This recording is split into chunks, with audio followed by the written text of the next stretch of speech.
Okay, good afternoon, everyone, and welcome to this webinar, which is focusing on just transition and the labor market in South Africa.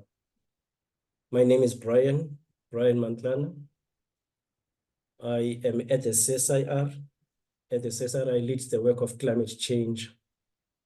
I'm also one of the commissioners in the Presidential Climate Commission.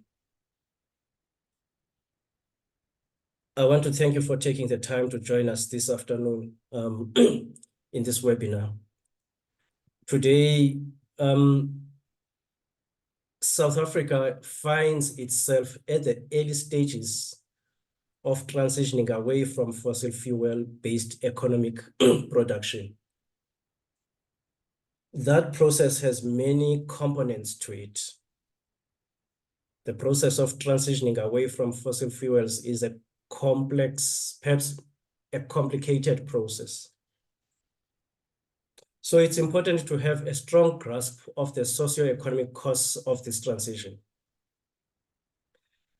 What does this transition mean socio-economically for South Africa? So that's what we're going to be talking about today. We are honored to have the Development Policy Research Unit at the University of Cape Town. We've got Professor Borat and his colleagues, Dr. Francois will be talking with us. The topic that they will be talking about is just transition and the labor market in South Africa, measuring individual and household coal economic dependence. Without taking much time, I'm going to hand over to you, Prof. Borat, and we'll pick it up from there. Just a correction, Brian. We just want to hand over to Dr. Crispian for that opening remark. Sorry. Oh. Thank you. Apologies, Chippy. Please come in, good. Thank you, Brian. And you've basically set the introduction, so you've made my job particularly easy. But let me just restate for those of you that are new to the Commission. So the Presidential Climate Commission is an independent multi-stakeholder body set up by our President in December 2020. So we're just over 3 years old. And our job is to plan the pathway to a net zero economy and a resilient society in a way that is socially just.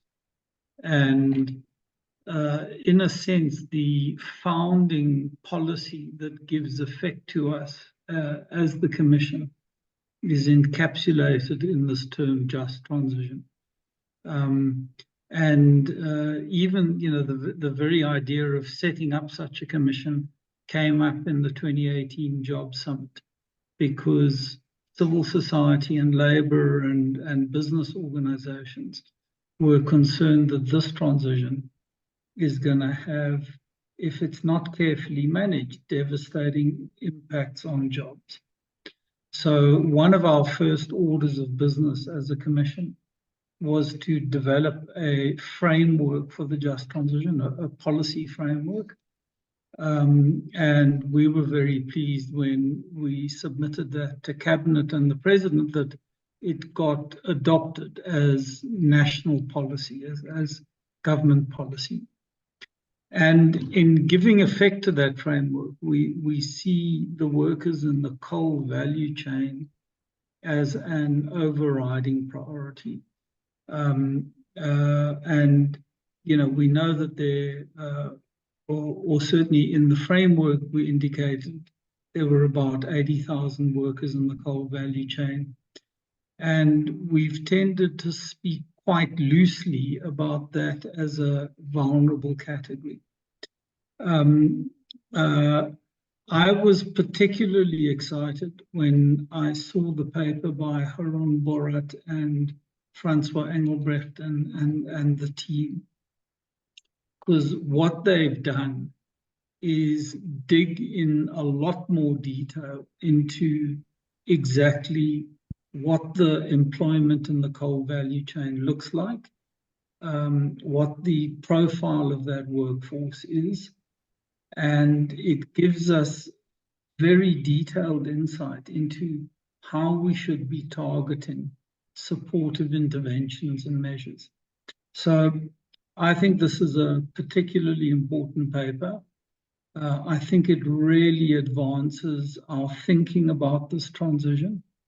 It's going to play a major role in shaping government interventions and, in fact, more broadly, interventions by a wide range of civil society and business and government actors. So, yeah, I hope you're as excited as I am, and I really look forward to the presentation. Thank you. Yeah, thanks, Crispian, for those remarks. Okay, now that's the time now to hand over to Prof. Borat and to Dr. Steenkamp. Please come in, Prof. Thanks very much, Brian and Crispian. Can I just do a sound check through you, Chair? Can you hear us? Okay. Yes, I can hear you. Okay, fantastic. So I'm here joined by Francois Steenkamp, who I think is on my right, at least much clearer in your vision probably than I am, because he is handling the technology. The way we'll run this presentation, Chair, is I'll do a very brief introduction to give you a background to this work. Francois will then kickstart with a sort of initial overview of the coal industry, focusing on the value chain in particular, and then talk about the data.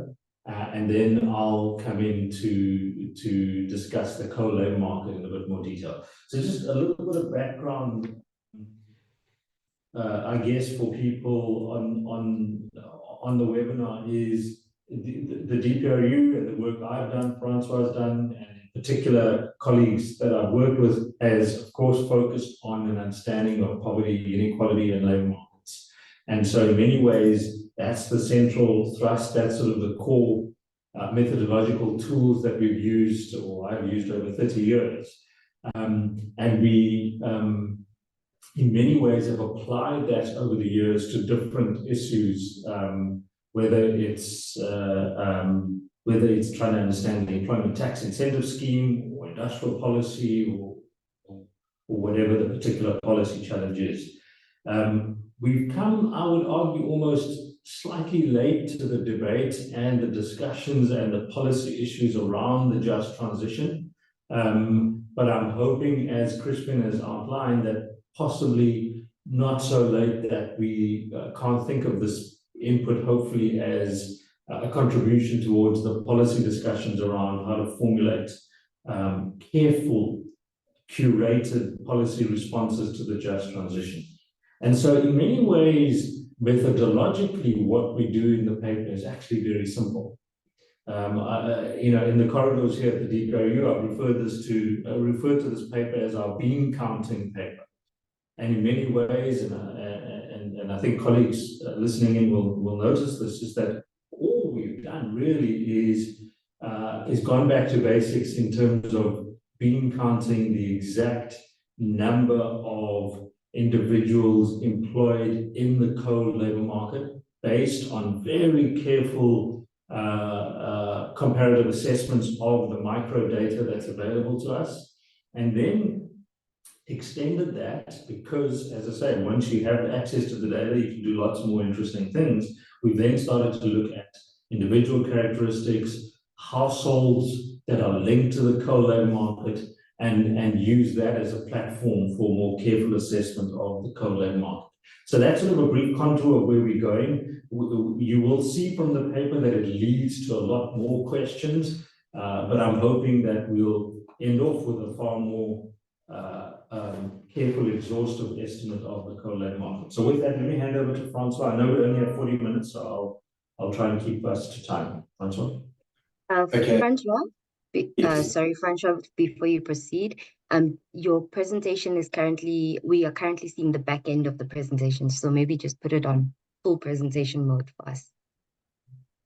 Okay, you're asking me to approve full So, presentation. yes, we are currently looking at what usually is the back end of the presentation mode. Oh, okay. Yes, Let me try and, so you've seen the notes and next slide and all of that. exactly. Exactly. Okay.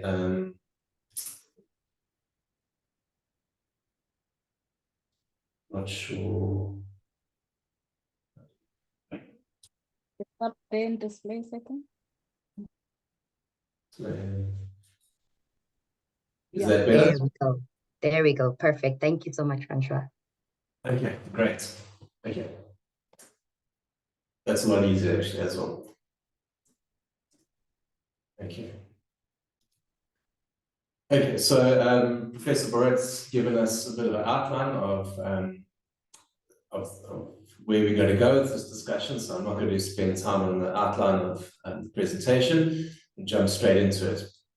So there is a climatic, and this was initially spoken about, there's a climatic stabilization imperative from the Paris Agreement that necessitates this transition from a fossil fuel-based form of economic production and processes. So in the case of South Africa, there's this need to shift away from coal. For example, South Africa has a larger dependence on coal for energy and a larger carbon emitter than the global average. So 86% of primary energy comes from coal in the case of South Africa, whereas the global average is 36%. In the case of CO2 emissions, 85% from coal in South Africa. The global average is 40.3%. So South Africa is a coal-intensive economy, and so this shift away from a fossil fuel economy is a key. It's important in the South African context, as we all know. And South Africa is at this early stages or natural stages of the transition away from coal.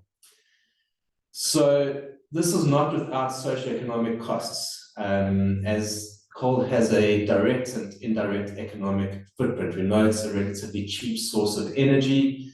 There's export revenues that emerge from coal exports. It's a source of employment and livelihood, particularly within the Mpumalanga area.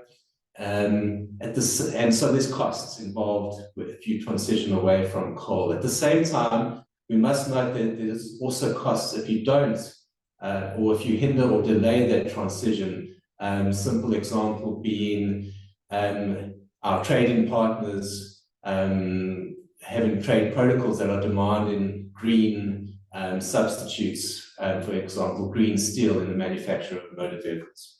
So there is this sort of push towards decarbonization. So the motivation for the research is, well, we really want to enter into this discussion about the just transition, and this paper is really about providing a rigorous and robust set of estimates on the size and the shape of the coal market. And it's important to understand the coal labor market because there's implications in terms of policy. So understanding the age distribution of the coal mining workforce is important, given that at some point, if you think of early retirement programs, what percentage of the labor force is close to retirement age? That impacts on your policies. The occupational distribution is important because you've got to understand what occupations, in terms of if you're matching coal workers to different jobs, what occupations can you match relatively easily to other industries, for instance, or into the renewable energy space. So that's quite important in getting the quantum of that. The relative quality of the job. So are coal workers leaving jobs that are relatively well paid and protected to other, maybe potentially more precarious employment conditions or less? So we've got to understand that. And the spatial dimension. So are we asking coal workers to relocate to other localities? So understanding all of these characteristics of these workers is important for subsequent policy design and implementation. So the objective is really to provide a robust quantitative estimate of the jobs associated with the coal sector in South Africa, as Professor Boret said, a bean counting exercise. But not only do we do that, we profile the characteristics of these individuals and households. And that's, but before we move to that, first let's just understand the coal mining landscape, and we'll understand this to varying degrees.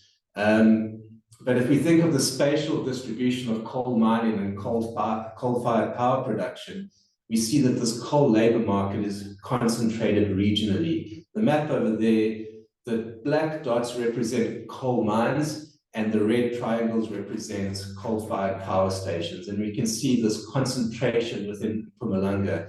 Of your 78 operating coal mines in South Africa, 65 are within Mpumalanga. That's 83% of all the coal mines and 80% of total coal production. Notably, there's a large mine in Limpopo that represents about 10% of total production. There's further concentration across companies. So 5 mining companies account for about 77% of coal production. So again, there's this idea of concentration. If we look downstream and we look at coal-fired power production, 11 of your 14 coal-fired power plants operated by the national utility, again, are located in Mpumalanga. That's 70% of your operating capacity. So there's this regional concentration, and the paper focuses to a large extent on this Mpumalanga provincial economy. If we just go a little bit further, this table here just shows some information about coal mines across province, and then within province for Mpumalanga across local municipality.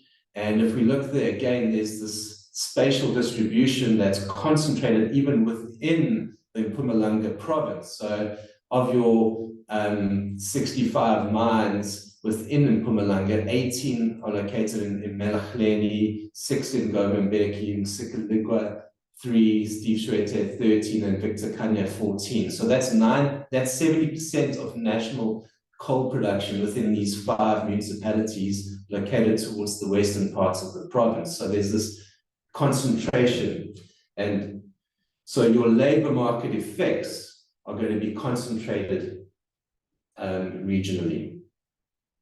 If we look at our coal-fired power plants, so what we have here on the is a diagram showing the power capacity of the 14 coal-fired power plants operated by Eskom. Their capacity summed on the vertical axis, and then over time we show these power plants closing and that capacity coming offline. And so what we see is that those top 5 coal mines, coal-fired power stations, Grootfontein, Drina, Camden, Arno, and Creel, they're set for retirement by 2030. That's 21.5% of your current coal-fired power production. Further, by 2034, so that's 10 years' time, over a third of your coal-fired power production will be retired. And then in about 15 years' time, when Tutuko and Letabo and Matimba retire, that's half of your coal-fired power production. So there's almost this endogenous transition already underway as these coal-fired power plants come offline, at least in terms of their planned time. In terms of the economic footprint of the coal mining industry, the coal industry is a core component of the South African mining sector. So on that left-hand diagram there, it's a time series measure of the gross value added contribution of the coal mining sector, the rest of the mining and quarrying sector, the agricultural, the manufacturing, and tertiary. So we've got it indexed to 100 in 1993, and it just shows the how these industries have grown over time, and we see that coal has outperformed the rest of mining. So the relative contribution of the coal mining industry in terms of its contribution to the mining sector is significant, and it's grown. So it represented 13% of coal, of total mining gross value added in 1993. Now it's in 2019, well, at least in 2019, it was 20%. So it's a significant component of the mining sector. But in terms of its contribution to the national gross value added, it's relatively small, about 1% in 2019. And this has declined slightly from 1.4% in 1993 to 1% in 2019. And that's sort of shown there in that diagram on the right, where we show the percentage contributions of the various industries. Just as a point of interest, I broke up the manufacturing sector into components of food and beverages, wood, petroleum products, and metals. And those manufacturing industries, most of them produce much more than 1% of GVA. So there's this, just gets a picture of the relative contribution in terms of GV, gross value added of the coal sector. But where coal is important, again, is it's an important source of export revenue. It's the 5th largest. So if you look at the 4-digit level of your trade classifications, it's the 5th largest contributor to exports in 2019, and this will be common across time. It's 4.8% of total merchandise exports, so it's a key source of export revenue, although it's underperformed. So on that table at the top there, if you just look at the per annum growth rate in your far column, it grew at 5.3% per annum over the period 1998 to 2019. Compared to some other sector aggregates, that's the lowest. So it has, in that sense, it's relatively underperformed, although it's still important. But where the coal industry becomes important is in terms of its contribution to a broader coal value chain. So that diagram there, taken from work by researchers at TIP, so Mahetla and Patel, that's a depiction of the coal value chain. I'll speak to this more in the slides to come, but there's a much larger footprint when you look at the broader value chain. So in terms of how do we go about this? So this is where we bring in that value chain diagram, because what we want to do is we want to count the number of jobs in this coal labor market. So if you look at this value chain, we've got coal mining on the left, the black node over there, and then there's some other activities. So the orange represents transport activities, so transporting the coal to either for domestic market or for export markets. Thereafter, that coal can be used for electricity production, which is the blue. In turn, that goes into the production of downstream metal products, gray, and then it can be used in the petrochemical industry, green, and for downstream chemical products. So the coal is an input in a lot of these industries. But the measurement is tricky. So when we are asked to do this research, how do we measure this using the labor force survey data? There's some challenges. For instance, in downstream chemicals, how do we identify chemical industries within the data at a highly disaggregated level? How do we identify which of those use coal as an input? It's not always a very clean process to identify that, and it's challenging. And at the same time, how do we identify transport linked to the coal industry? So when we look at the aggregation, the industry names within the transport sector, when we try to look for logistics transport linked to coal, that's lumped together with minibus taxis and safari tours and buses. So you can't pull out the specific element linked to the coal value chain. So with that in mind, our measurement became quite restricted. So we didn't look at the entire value chain. We focused on two elements of this value chain. First of all, the coal mining sector, and secondly, the coal-fired power production sector. And the way that we sort of picked up in terms of measurements, so we can pick up this direct employment in the coal mining industry by looking at your standard industrial classification code 210, so mining of coal and lignite. So that we can quite easily find in various data sets. In terms of the indirect employment, so that's can be your coal-fired power plants, well, electricity production, that's the element that we focused on. And there we used the standard industrial classification code 411, production, collection, and distribution of electricity.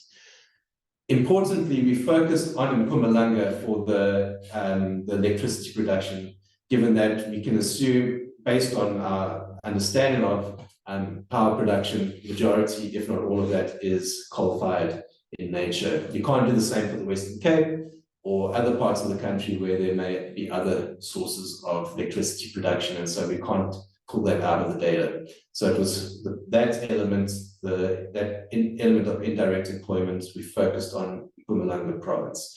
And this accounts for about 68% of employment. So we're capturing a large segment of that value chain. And then in terms of the spatial dimension, again, we focused, we provided national estimates, but there was a lot of focus on the Mpumalanga estimates, given our discussion earlier, seeing how regionally concentrated the coal labor market is.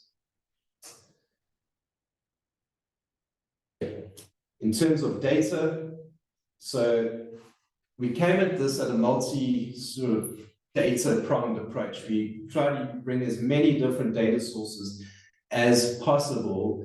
And there was the motivation for that is we wanted to cross-confirm and verify our estimates using different data sources and not just rely on one, particularly in the case of measuring the quantity of coal jobs. We also wanted to maximize the variable list that we could use.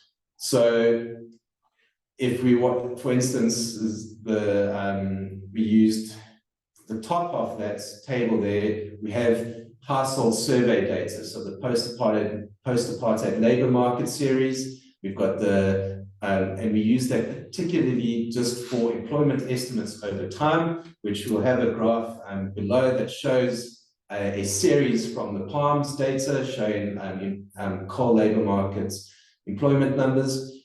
We use the labor market dynamics data, which is your compilation of the quarterly labor force surveys in an annual context. And that was important for getting individual and job characteristics data. You can't get the job characteristics data with, for instance, the census data. But the census data became useful if we wanted to look at household information.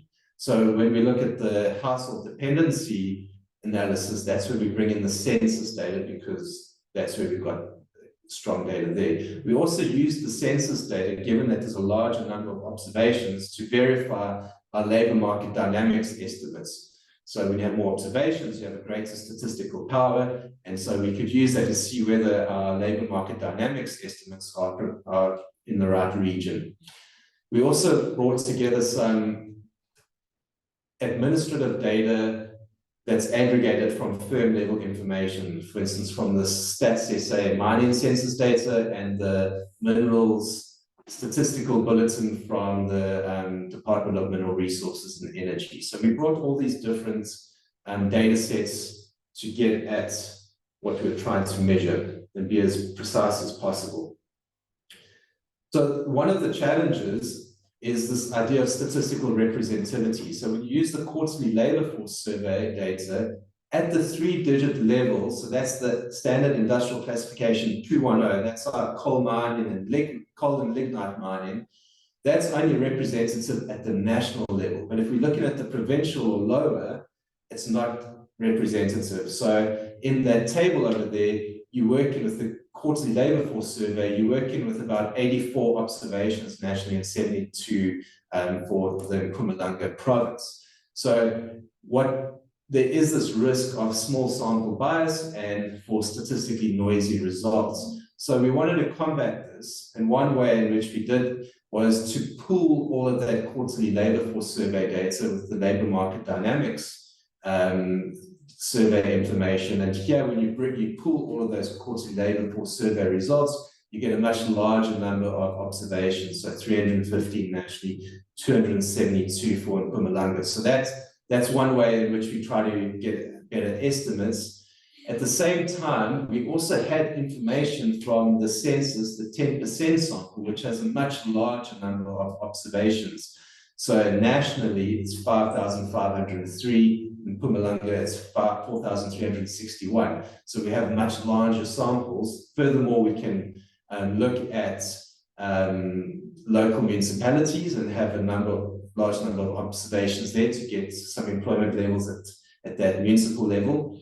But we also, as I said earlier, we verify the estimates that we got of the labor market dynamics with the census in the year 2010, and we check our profile and see whether we're getting similar information across the two, just to sense check the estimates.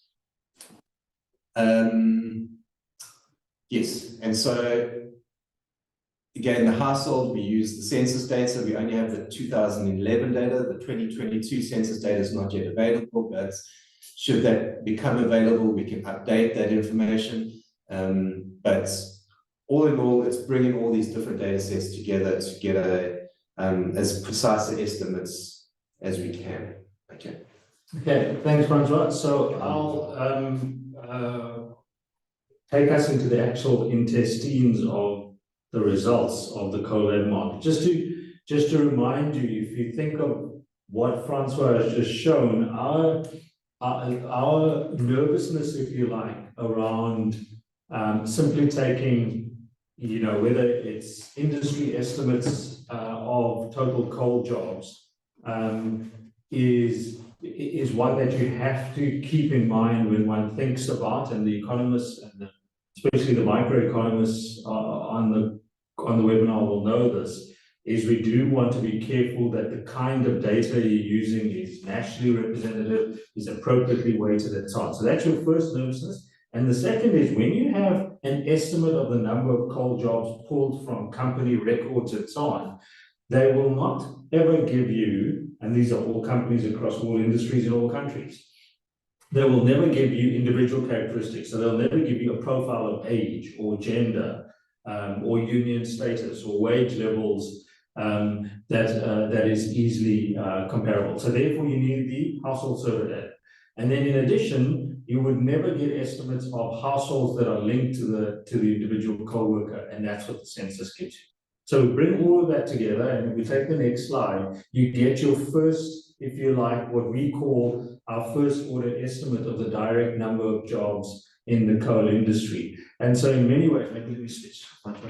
So in many ways, what that does do, sorry, we're just switching so that I can use the cursor. So what that does give you, as you can see here, these are all, so I'm just checking through your chair, you can see my cursor, yes?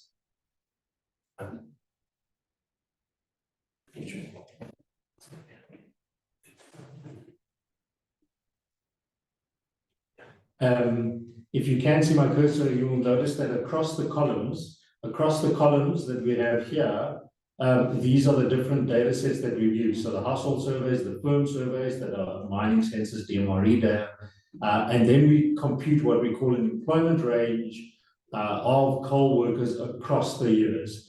The first thing to note is that we are actually in the range, so that's this column that you're really interested in. In the range, we're actually quite comforted by the narrow range. So you'd have anything between 9 and 20,000 would be the range of workers that are in the coal industry. That's the first thing. And the second thing is across the ranges, we see a general trend in upward trend in employment over time. So in essence, currently, the lower bound estimate that we have of the total number of coal jobs, which I think Crispian actually mentioned at the outset, is about 75,000, make it as an easy number to keep in mind, 70,000 coal worker jobs, and that comes from the PALMS data. You'll notice, interestingly, that the official data, so not the official, the administrative data from the mining census, DMRE, is actually higher. And so, sorry, Prof, can I just interrupt a little bit? Yeah. I just want to indicate that we cannot see your cursor. Okay, that's fine. Then that's useful. So I can just make sure that, let me just see if, okay, that's fine. It's, we'll work it out from one side. Can I just check if something to it? Wondering if this. fine. We can see it now. You can. Can you see it now? Okay, excellent. So this just may be useful because there are a lot of numbers coming in. Sometimes the cursor, can you see it bobbing around the graph? Can you? No, No, it's gone again. Okay, that's fine then. I'm wondering if the laser pointer will work. Let's see. Is that clear? Can you see the laser pointer? That's clear.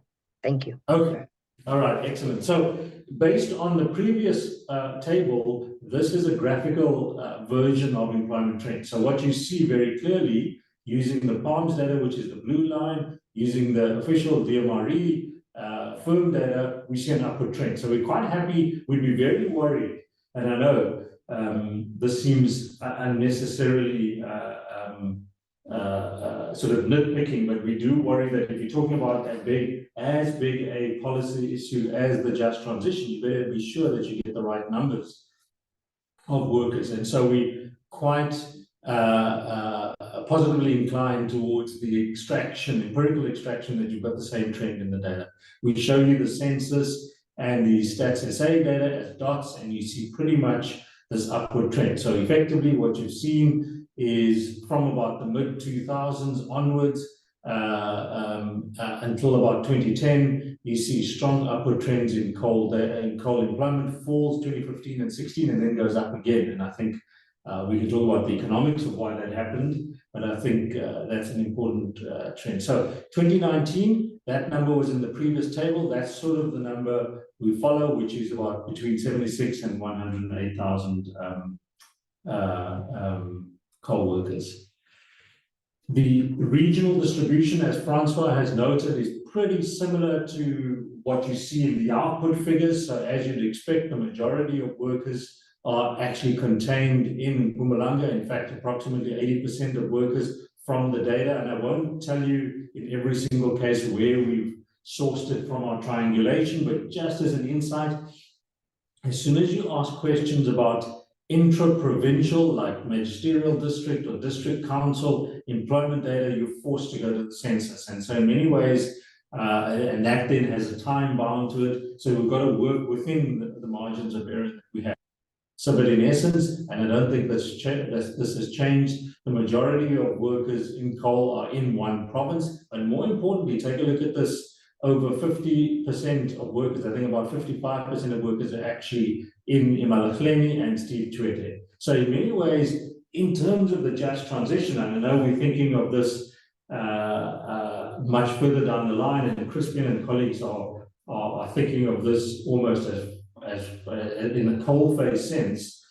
It does mean that regionally and sub-regionally, you can get to 55% of coal workers by focusing on two areas, Witbank and Middelburg in this particular instance, Mpumalanga and Steve Tshwete. So I think that's really important as one thinks about policy formulation, not to exclude other provinces. So 20% of coal workers are in other provinces, with the majority actually in Limpopo, where there is one large coal mine.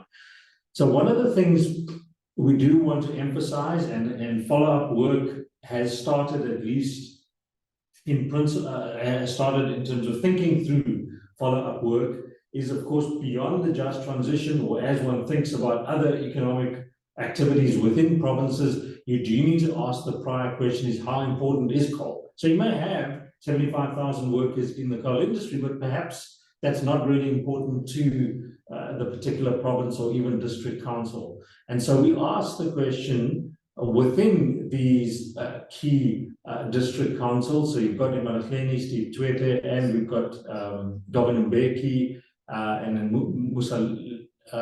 Msukaligwa. And you see, though, that the coal industry, which is the green bar as a share of total employment in other sectors, is not insignificant, right?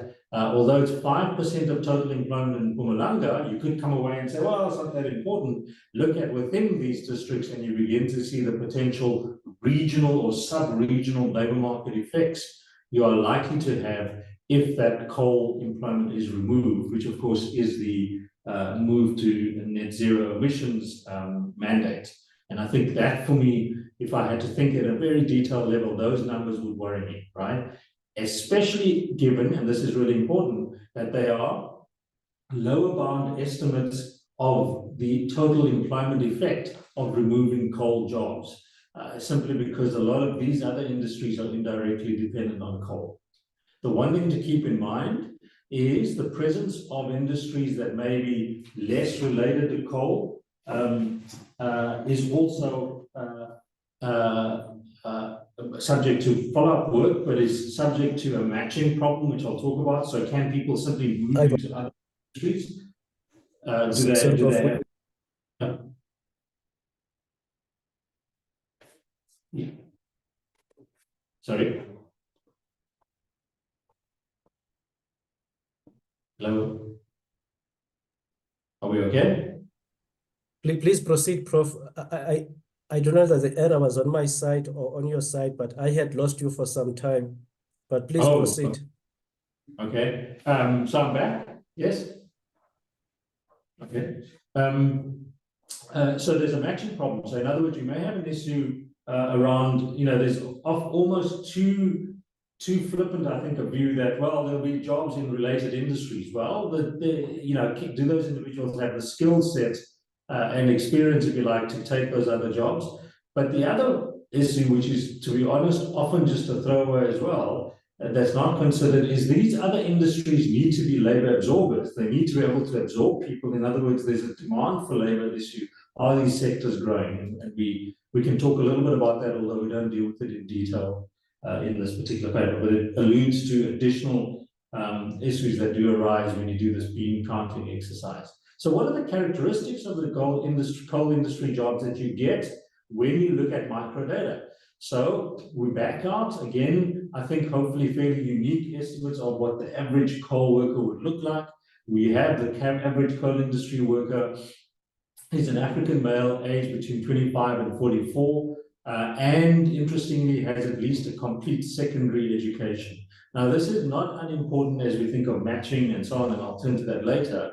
But what was interesting for us is that relative to other workers or average workers in the South African economy, coal workers are fairly well educated. So we've got a number there with between 60 and 71% of coal workers have at least a complete secondary education. Now, if you wanted to, colleagues, go through the actual data, you'll find those numbers here. So we asked the question, let's just take the LMD for now. We asked the question, what share of coal workers have what educational attainment? And we add up 43% have at least a completed secondary, 23 a diploma, 4% a degree. Add all of that up, you get to a fairly healthy number of at least 70% of workers, at least on this data here on that column, that have a matric or more. That gives you something to work with in terms of matching these individuals to other jobs, and I'll come to that later. You also find that the majority of workers so 43% are between 25 and 34, so you don't have a large number of workers, only 8% are pure youth, if you like, 15 to 24. This may come back to how one thinks about the transition as well, because the age of the worker, the closer they are to retirement, may also matter in terms of financing a just transition through existing funds like retirement funds and so on. So there's a lot more work that this alludes to in this policy space. All we're doing at this stage is the pure bean counting, but I think it's important to keep these kinds of numbers in mind and what they may suggest as a policy. So speaking of retirement, so we do then push the envelope a little bit and say, well, if you're thinking about the just transition and you're thinking about over time what these workers' age profile looks like, we do come up with, let's call it a natural attrition rate, right? Where by 2040, only 3 of South Africa's 14 coal-fired power plants will be in commission, and I think Francois alluded to that. But in that sense, you do begin to get a cohort effect of workers who will come on street or who will leave the industry and in fact retire. And so we end up with, by 2040, close to 28% of the 2019 cohort that will actually retire. So you do have, if one thinks of it in an actuarial sense, if you think of it in an actuarial sense, you can begin to start profiling workers if other things remain the same, who will come on stream for retirement, but as a backing out of estimates, we can also start profiling and potentially costing early retirement packages for specific workers.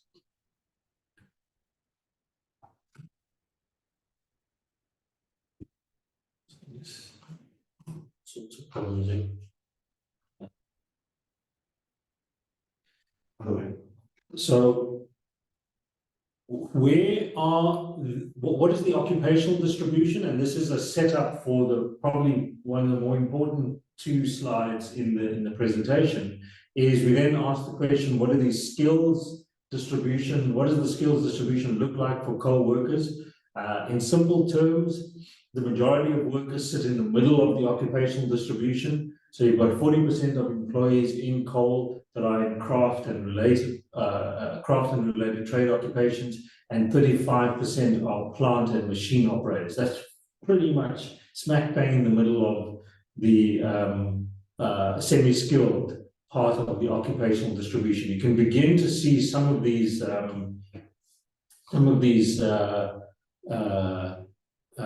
occupations in detail, and I'm sure many of you in this call will start seeing, well, sheet and metal workers, for example, could be matched to jobs in other industries. And so that's part of the more detailed work that can be done. We don't do it here in terms of what we call the matching possibilities, right? And so for one obvious example is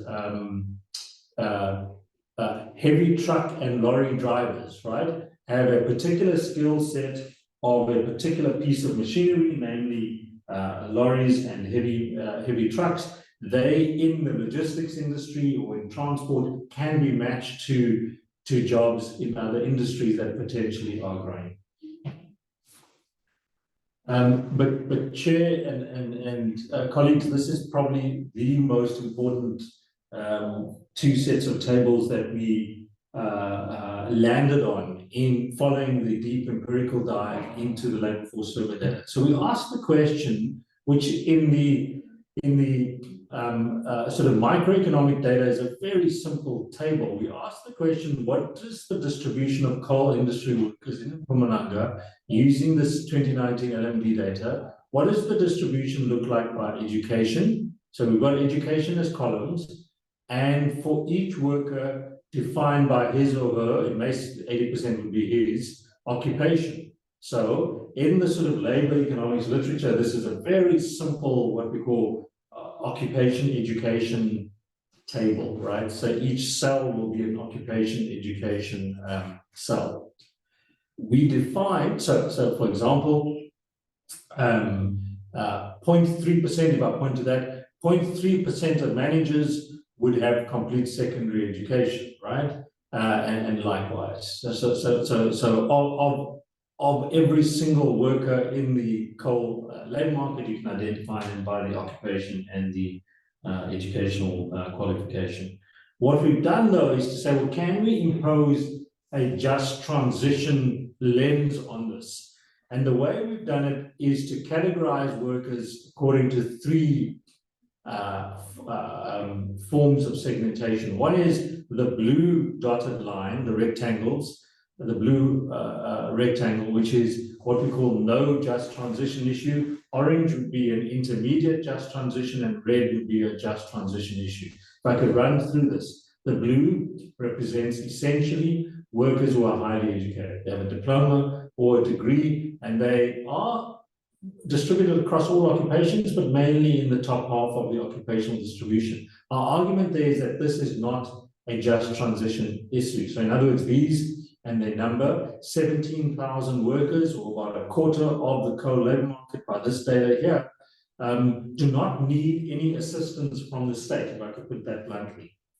These are, you know, the CFO of a coal company does not need the just transition task team to assist him or her. They can go and find a job elsewhere. They have a very high likelihood of being matched to alternative employment.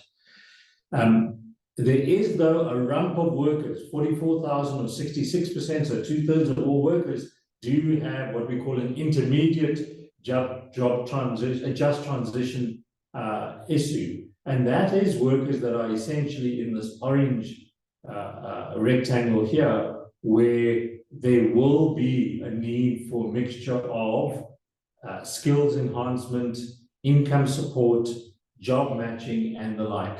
And these workers, number 40, let's call it 45,000 workers, and in essence, I would argue in terms of time, in terms of policy focus, form probably the most complex, but also the largest in terms of time or focus for any just transition discussion.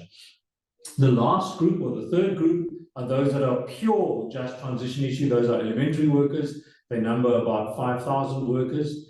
And those are workers who are essentially low skilled, are not likely to find a job easily, and perhaps should be the core of the focus around income support. So if you think of social protection, targeting pure social protection, targeting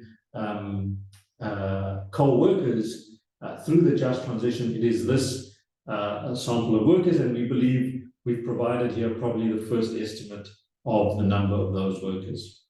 However, you could argue, as I said earlier, that perhaps the cut should be around age. So perhaps we should also be thinking about, and you can imagine the different ways in which you can start looking at the characteristics of what defines an intermediate just transition issue or no just transition issue. So we've taken the view here that you could look at this idea of age by occupation as another entry into thinking about the just transition. So for elementary workers, if I start at the bottom, you've got a just transition issue, but not for workers over the age of 45 and upwards, where there may be a discussion around short-term to medium to long-term retirees. And if I could put a footnote, if you take this group of 45 plus, this may be a better discussion. And again, apologies for the ad-libbing, none of this is in our working paper, but I think for discussion for Crispian and the PCC team, these are really doable exercises where the 45 plus are workers that are effectively, given what I'll show in the next table, are on a provident fund. They're on some sort of UIF. There is an existing fund, essentially, to look at the possibility in an actuarial sense of the just transition discussion being self-funded through a provident fund early retirement scheme. Now, early days to talk about that, but you can certainly do the numbers on that. Again, this should be blue, but these are the highly skilled workers that are still young, so they're not a retirement issue, but in our view, they are not a just transition issue. And then you've got the workers of that, let's say, up to 44, who are semi-skilled. So we don't want to necessarily just put all these workers on social protection like elementary workers, and look at some kind of skills enhancement, matching, and so on. And again, this exercise itself is subject to discussions between Francois and I, and we think that also can be deserving of closer analytical attention. So, sorry, Prof. This is Brian. Just checking. How far are you to the end? Yeah. So I can probably try and finish this, Brian, in about 5 to 7 minutes. But please stop me if I go on. As you can tell, I'm hard to stop. So please just stop me. I'm giving myself 5 more minutes. Is that okay? 5 to 7. 5 minutes is okay, Prof. Okay, thanks. Please stop me. So very quickly then, we show you that co-workers are in fact highly remunerated, but also have a high degree of non-wage benefits. The majority have UIF, medical aid, pension, and I think this is where the discussion around pension, for example, can be utilized for thinking about the just transition. However, if you're thinking of matching, very simply, you can go look at this data more carefully. We show the ratio of workers in different sectors relative to coal who have the same non-wage benefits. Effectively, in simple terms, if you move outside of mining, most workers that are matched to jobs in construction and manufacturing will go to lower quality jobs. They'll go to jobs that invariably do not have a medical aid, do not have a pension, and so on. And so that's, we talk about matching to alternative jobs, but we never talk about, is it a match downwards in terms of quality as well? So one of the really important things that we try and do in this work is to link coal individuals to coal households. So we ask the question around dependence. So not only is the just transition about individual workers, but it's also about the households they live in. And so what we find, and I'll run through this very quickly, is that the majority of workers, so if you look at the zero here, right, the majority of coal households, the coal worker is the only employed person in that household. And yes, there may be more than one coal employee, but in essence, right, 64% of coal households, you find that there's no other person employed in that household.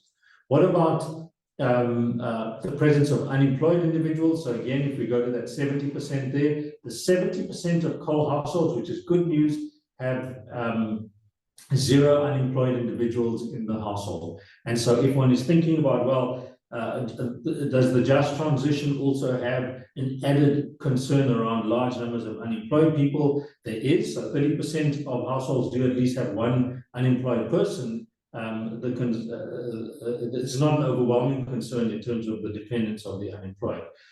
Child dependency, the mean number of children in coal households is about 2, and that's below the national average, which is positive. There's also very low dependency on old age individuals in coal households. So 95% of all coal households do not have any elderly dependents. So again, if one is thinking about the just transition, that's really important.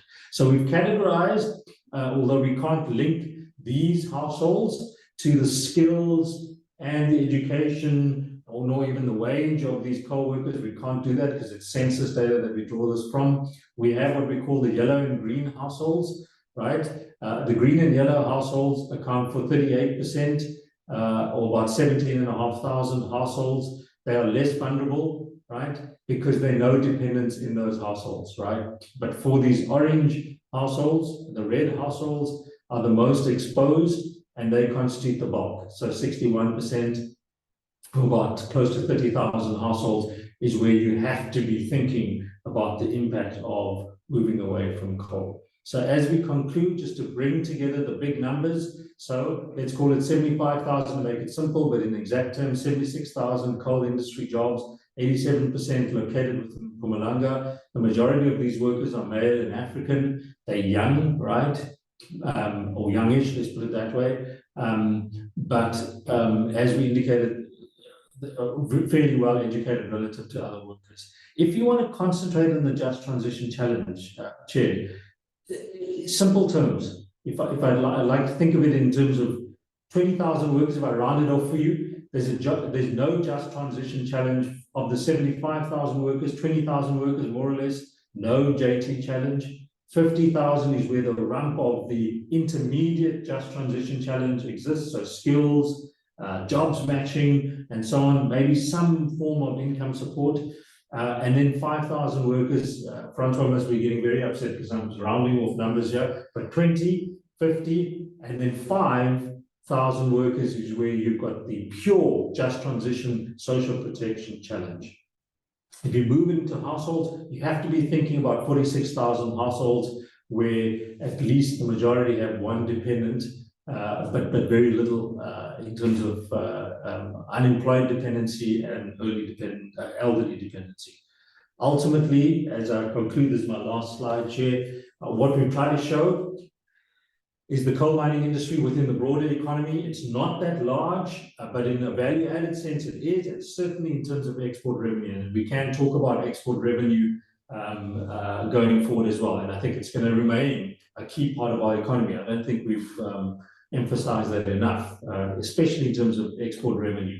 The natural endogenous transition that's ongoing needs to be kept in mind. So coal-fired plants are going to be retired, and that pace needs to be built in. And I think that's important if the state is bearing the bill of the just transition, is to twin that to a natural closure of coal-fired plants and to what extent coal plants, and to what extent employers are also bearing the cost of that.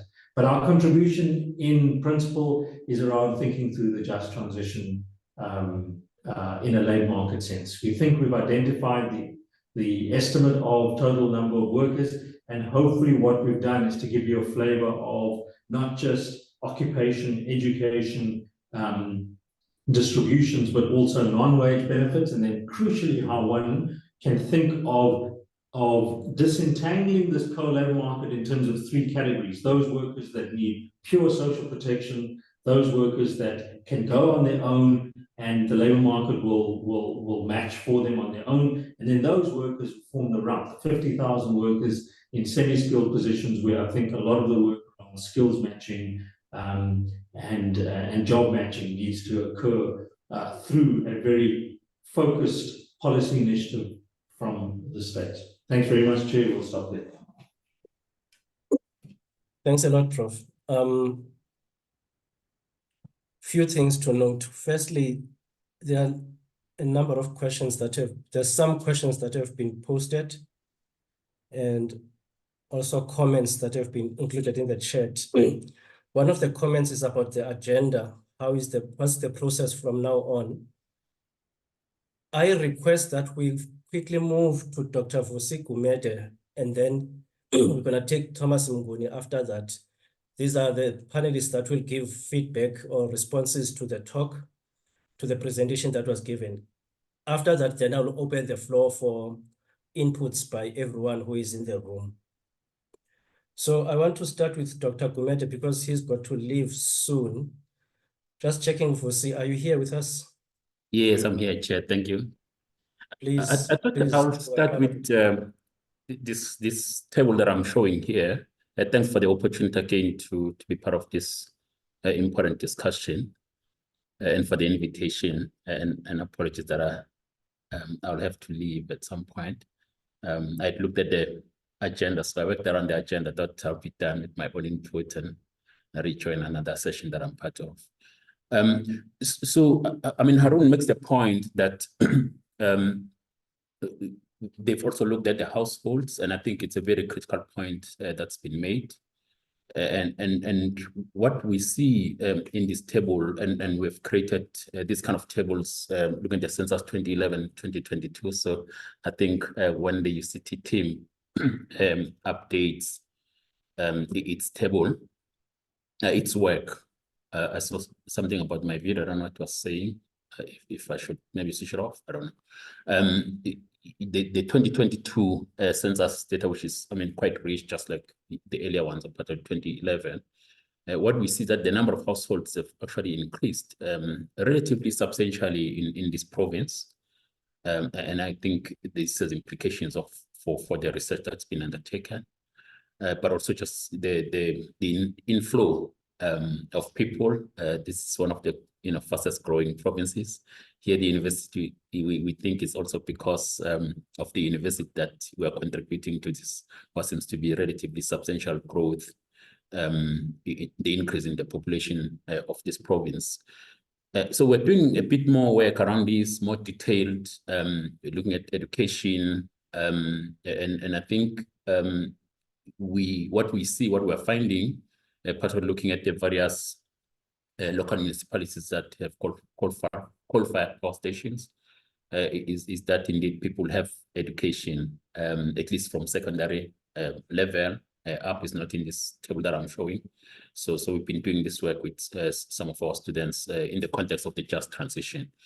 And in that context, Chair, I thought, maybe based on what the research that's being done and the thinking around the just energy transition, it may be a better approach to focus on district municipalities instead of looking at local municipalities, as the conversation seems to suggest that it's better to look at local municipalities. It seems to me that the majority of most affected local municipalities, at least from in the context of just energy transition, are in Katsibande.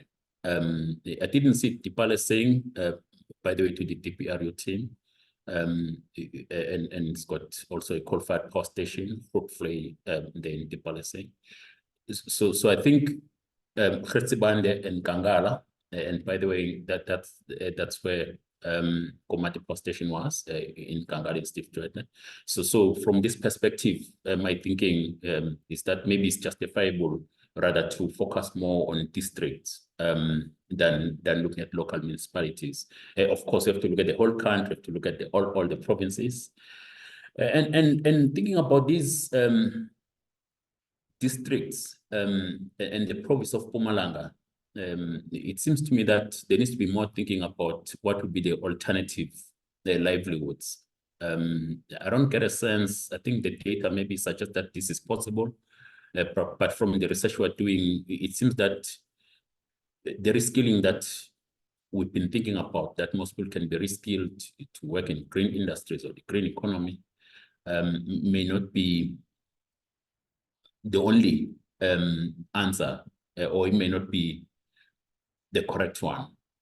So we need to be thinking, so what could be these alternative livelihoods, particularly in these affected district municipalities or the communities in these district municipalities, than thinking more really in terms of jobs. I think it may be important to think about whether, we're not thinking about schools, healthcare centers, because people's livelihoods will have to shift into something else. Maybe think about entrepreneurship, we may think about small and micro enterprises and such issues. So I thought these are my quick, very brief inputs, but I think the work that's coming from the DPRU team is commendable and can be improved, perhaps from the context of the latest census and other issues that have been highlighted.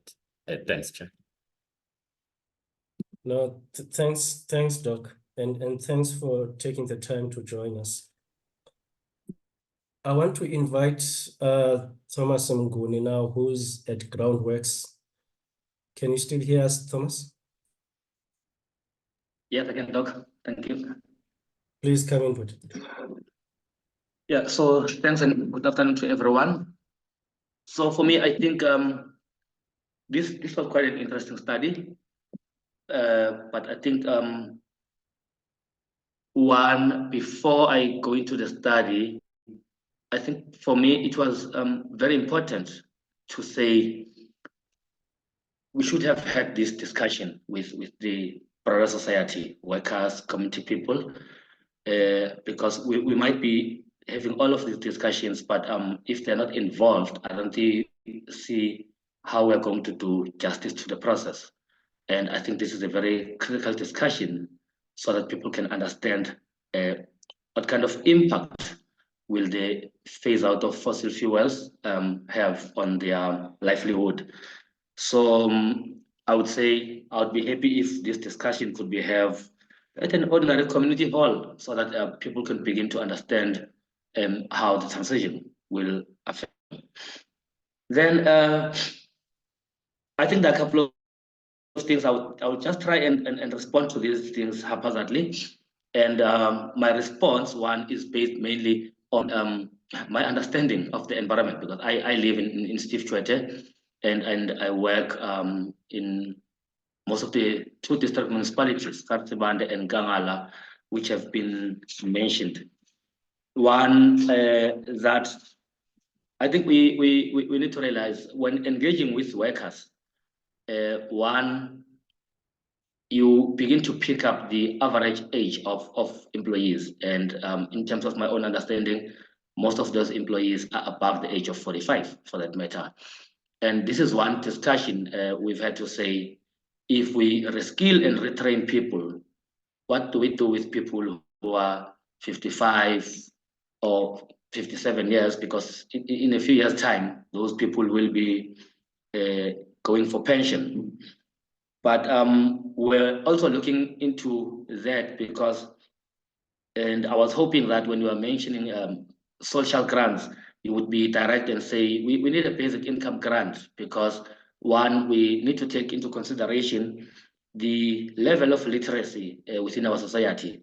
So most of the coal mine workers and some of the related sectors, which you haven't touched on a lot, they still have like your semi-skilled, but the education level, it's very low. And even if somebody has a matric, we need to take into consideration that currently as a country, we have a lot of graduates which are unemployed. And that does not mean those who are working today, if they are retrenched or demobilized, they will get employment. So in terms of our thinking, we cannot just say there is no JT challenge for skilled or semi-skilled workers because they are managers. We need to think about how do we ensure that when they lose a job at a mine or a coal-fired power station, and then those people will be in a position to get a job elsewhere. Now, we also need to acknowledge that the coal sector, both mining and coal combustion, were also built on the basis of migrant labor. And focusing on, like, for instance, the two districts does not even take into consideration what is the contribution of other towns. For instance, we have people living around the area coming from Limpopo, coming from Dr. J.S. Moroka municipality. And I think if we touched on migration, we could also have a better understanding of why are we having such a high educational average as compared to the national average. And I think we had a study that was done on behalf of Mpumalanga by CSIR, which also explained that kind of trend to say why the educational average is high in Ngangala as compared to the national average. And specifically, it gave a clear mention of the two municipalities, which is Emalahleni and Steve Tshwete, to indicate that as much as unemployment is high, but also education is high. So that speaks to the level of migrant labor, especially within these two municipalities. And for me, I think it's proper, as much as we know that most of the externalities of coal are being carried by ordinary people, whether they work within the coal sector or not. But we know that there's a lot of externalized costs that come with the coal sector. And we need to bear in mind that those costs are carried by ordinary people. So I think the notion that coal is cheap should be taken away from our literature, because people are paying with their lives and their health. So I think the whole thing about cheapness should bear in mind that somebody is paying, and you can look into our health budget nationally and we'll understand that much better.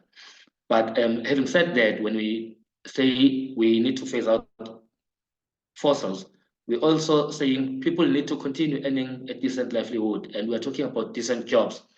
So the issue around the benefits, medical aid, pension, those things shouldn't be compromised. In fact, when we talk about decent jobs with a coal phase out, one of the critical things is that people need to improve their livelihood or maintain it. It can't be worse off. It needs to be better off.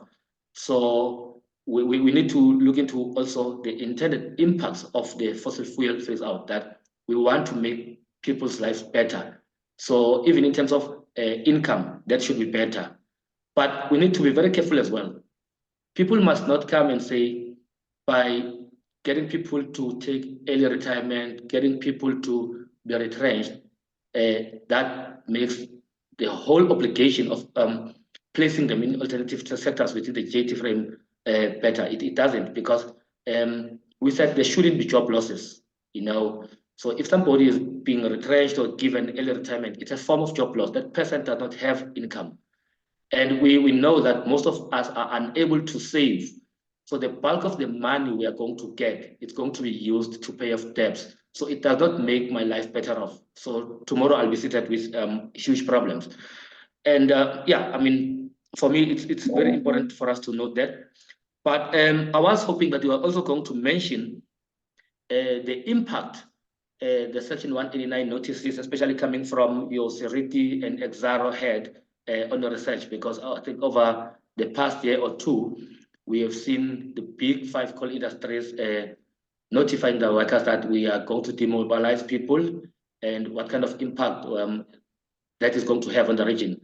But judging by the closure of Optimum and Arnott mines, we know that it had a huge impact, not only on individuals, but it also affected municipal revenue, because now all of a sudden, all those people we thought were self-sufficient had to go to the municipality and say, can you declare us an indigent? We can't afford electricity. We can't be in a position to pay rents. So we need to understand that kind of impact. And with that closure, I think there are related sectors that we didn't mention. But I think Thomas, can I just come in? Sorry, Thomas. May you please conclude? Continue speaking, but just conclude quickly. And what I wanted to say in closing, I think we've been working with a group of community researchers over the past few years, looking into the impact Komati had, but also working with the researchers to understand the informal economy and how that is going to be affected. And I think for us to understand a better picture of the impact of the transition, we need to take into consideration that kind of work, because we know it affected people in Komati very negatively. But we also know that there are a lot of people who are dependent on the coal economy, directly or indirectly, that will be impacted. And therefore, I think it was going to be proper for us to get a broader picture so that we come up with proper and necessary interventions. Thanks, Chair. Thanks, Thomas. You've brought up a number of pertinent issues. Also want to thank Vusi, Dr. Gumede, for his inputs. I want to give an opportunity first to Prof and also to Dr. Steenkamp to respond to what you've heard so far from Thomas and from Vusi. But I want to give you only 3 minutes, Prof, to respond so that we have a long time of Q&A with other people in the room. So just take 3 minutes to respond to what Dr. Gumede and what Mr. Mnguni said. Thank you. Thanks, Brian. Vusi's comments are well taken. We don't have the new census data as in the, because remember, we need the unit record data. We need the raw data for the census. So we'd be very happy to actually update it using the unit record of the census data, but we don't yet have access to that. I think Vusi raises a really important point about alternative livelihoods, he called it. And in fact, one of the ideas, and it runs through Thomas's comments as well, is to think, at least from the research perspective and at least from trying to assist policymakers, to think through methodically how you can, and the language we use, and it's a method we use that Francois leads a lot of the work on within the DPRU around economic complexity. And so the idea here is, can you think of industries where Mpumalanga, or at least industries where workers are, areas where workers are located in, contain industries that have a particular comparative advantage in particular products and can grow. So in other words, how do you build regional economic development, if you like, in those areas where the coal labor market is under heavy pressure? And I mean, just to run through Thomas's comment, but I think one that was also in the chat, which is around what we call the no just transition issue. I guess the language we can revisit, so as if to say, I mean, we're not saying that there's absolutely no issue, but I think we're trying to signal that if a worker is skilled, especially if a worker is at a very senior level, you would think that the CV that they have can be passed out without the state getting too heavily involved. Now, maybe the emphasis needs to change slightly, where we say there's some involvement from the state, but far less, for example, than if you're semi-skilled and certainly not unskilled. I think what we're trying to guard against is the state being turned to by skilled workers to replace their wages because that then takes away and substitutes away from unskilled workers who are truly a just transition issue. I think Thomas also alludes to the, I guess he called the 45, 55 plus challenge. I don't think the basic income grant, Thomas, is going to be sufficient. I think when you look at the wages of coal workers, a basic income grant or the social relief of distress grant is completely irrelevant. The values are too small to even make a difference to coal workers' wages. So I think that's why we're in a discussion around the just transition issue. Francois probably picked up a few things. If you just want to take 30 seconds to answer some of them. Maybe just an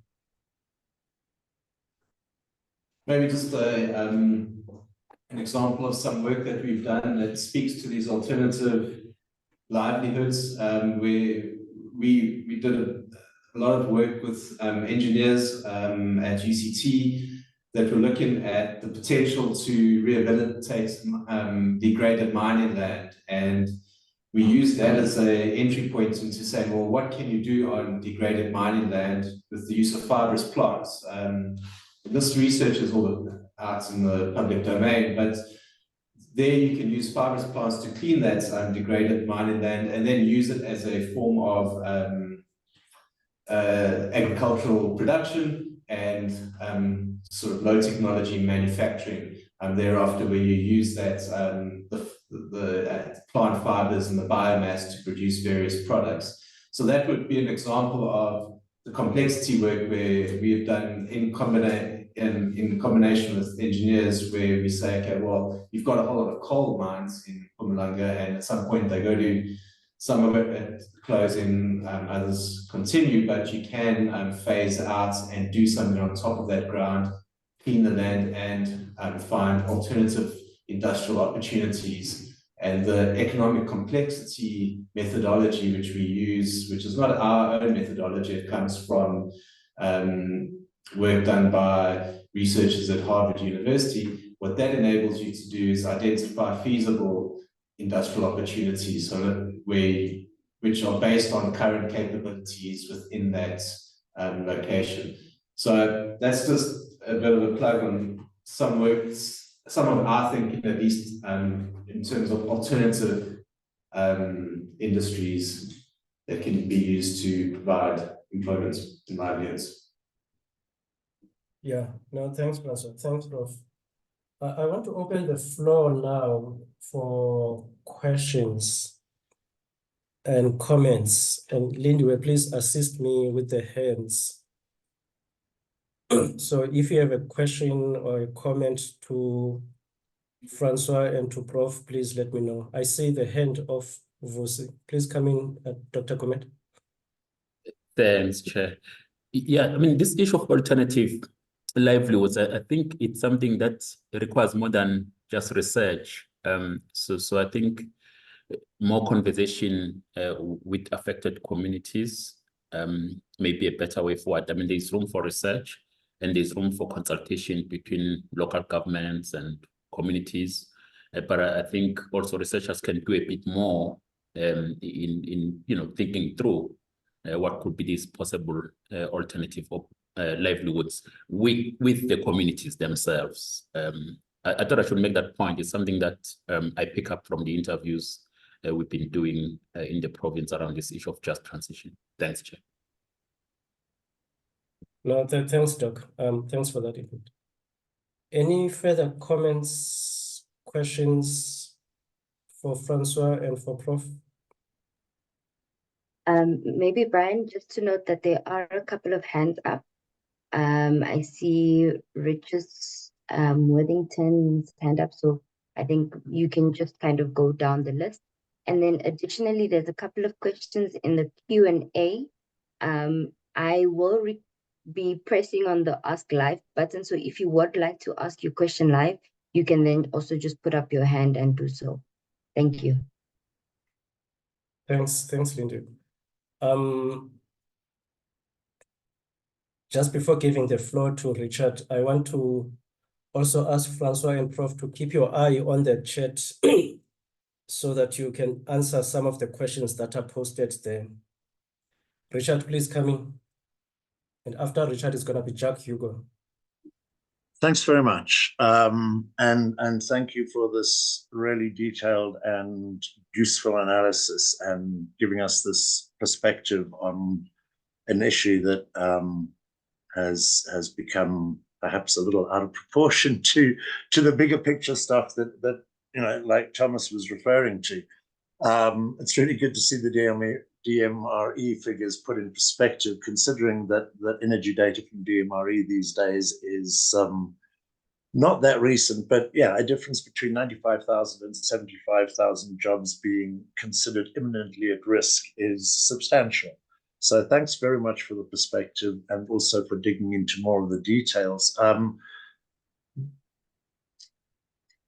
The main question I have is around how this will be communicated, I guess, because it is such important work, but I think as Thomas's remarks have reflected, it lands in the space where people are crying out for a lot more. I mean, this is quite detailed and the parameters are relatively constricted. I had a question in the Q&A about whether you considered the labor requirement potential of rehabilitation of coal sites. I gather from that one remark that this is something you've not looked at specifically, but just referred to as a potential. But if you are considering work in that area, that would be good to know, because I think that would be useful to put on the table as well. But if you could reflect on how this will be communicated, not just the research team, but also Brian, you or the executive director of the PCC, including to trade unions, and if, in the context of that, if you are aware of any avenues for this to be an input to integrated energy planning. I mean, the DMRE last year said that they had started to do work to initiate full energy system integrated energy planning.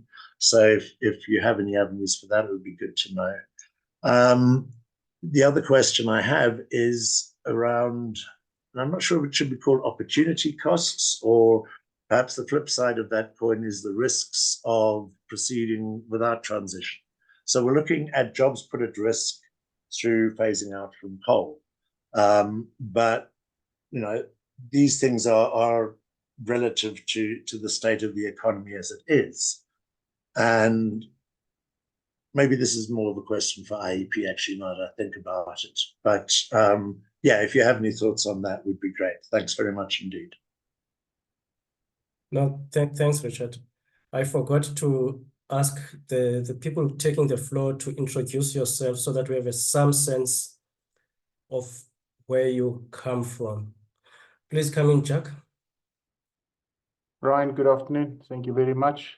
Jacques Higu, representing Labour, and also sitting at the PCC. Prof and Doc, thank you for the very insightful presentation and research.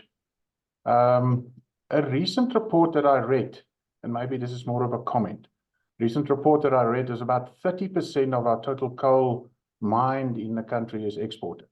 And we'll soon see a peak in terms of demand internationally, and that will start tapering off as well. So have the team considered, you know, taking that into consideration as well, because what it will do is it will just accelerate the closure of mines compared to what we now foresee in terms of the just transition, you know, in terms of greening our economy.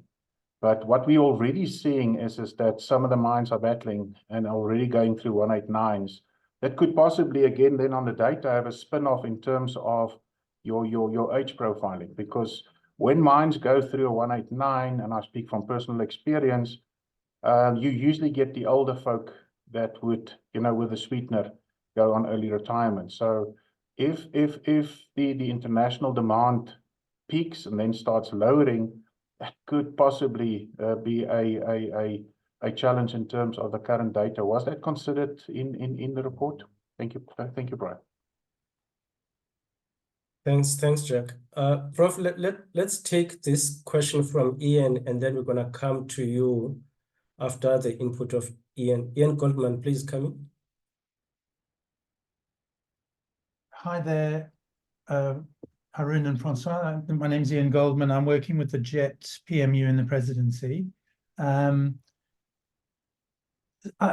analysis is very interesting. I think it's very, very helpful doing the disaggregation you're doing and trying to focus on particular categories. I think it's very helpful. I just want to pursue a bit this alternative livelihoods aspect, because the problem is our economy is extraordinarily poor at creating jobs. And I think we need to start looking at livelihoods from a much broader perspective and think about, and if you think about, for example, the sustainable livelihoods approach, it talks about human assets, natural assets, physical assets, social assets, and yes, financial assets, and how we can think about building people's well-being, but not necessarily just through an income lens. And because there's an enormous amount that could be done, whether it's, you know, on the small scale food production, whether it's access to better basic services and things that one can do, which can help people's lives quite a lot without having to necessarily create jobs. I know it's probably not part of this research for you, which is labour market focused, but have you been doing any thinking about those sort of aspects? Thanks. Thanks, Ian. Let's come back to you, Francois and Prof. Thanks very much, Richard, Jacques, and Ian. Nice to hear from you again, Ian, after many years. And through you, Chair, we may try and weave in answers to some of the questions in the chat, which overlap in part with some of these. So I think the one common thread running through all the questions relates to whether it's alternative livelihoods or how one thinks about job creation or livelihood sustainability outside of coal or beyond coal, as it were. So 100% Busi is correct that the qualitative work, which is around engaging with communities and embedding oneself in communities with respect to how these quantitative numbers match up, I think is critically important. And I think Busi and I will take this offline and compare notes. From the kind of work we've done, and Francois will embellish further, just to take you back to this idea of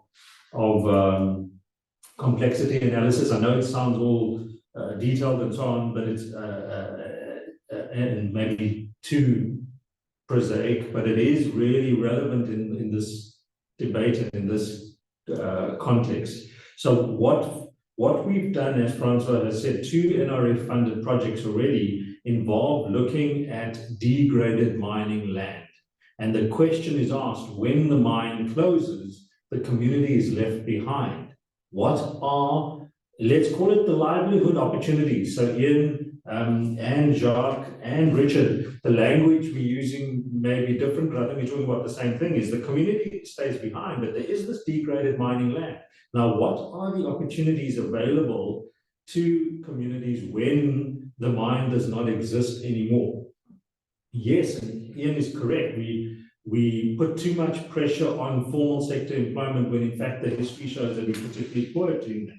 So short of promises which don't deliver formal sector jobs, what's possible? The work we did shows that there are a large number of, and in this case it was fibrous plant opportunities to farm land, and we literally worked with chemical engineers, water engineers, and other sort of scientists to look at soil in those communities to see if the soil can actually be used to plant fibrous vegetation that can then support communities. So I think that's a very deliberate way in which the research, and then we did the work around, are there market opportunities to actually sell on these fibrous plants? Can they link to other industries such as auto, tire manufacturers and so on, clothing, and that begins the process of actually in a formal way and in a structured way thinking through livelihood opportunities, actually.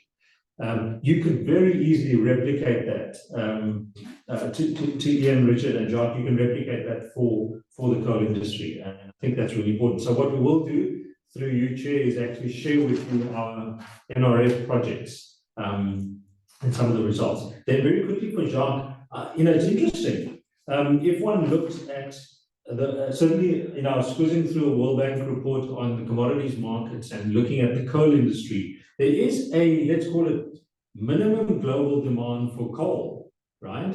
And yes, it has shifted a little away from the EU, a little bit away from the EU and North America, but certainly, from China to Indonesia and so on, there's a minimum demand for coal, particularly when you've got either heat waves, right, or you need to supplement energy requirements from renewables in other countries. So I think the extent to which we've implicitly in our modeling assumed all 75,000 jobs will disappear is factually probably wrong, because I think there will be that minimum demand for coal exports. And I think Jacques' question is, how do you think through that in terms of coal prices and that sort of closure cycle, as it were? And I think we need to perhaps supplement this kind of work with saying, okay, well, we think there's going to be a minimum export demand that makes certain coal mines profitable, and what is that, and what does that mean for the just transition?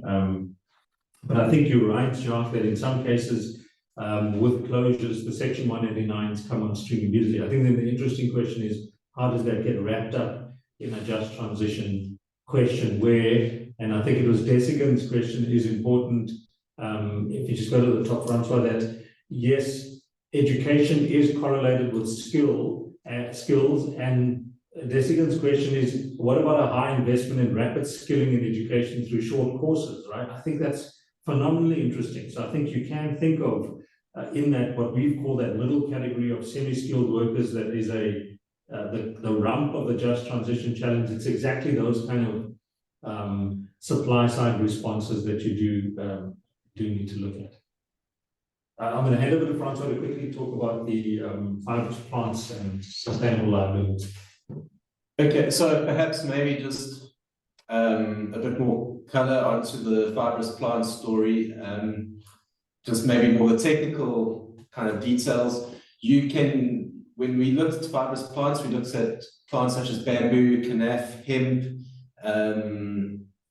sisal, and the like.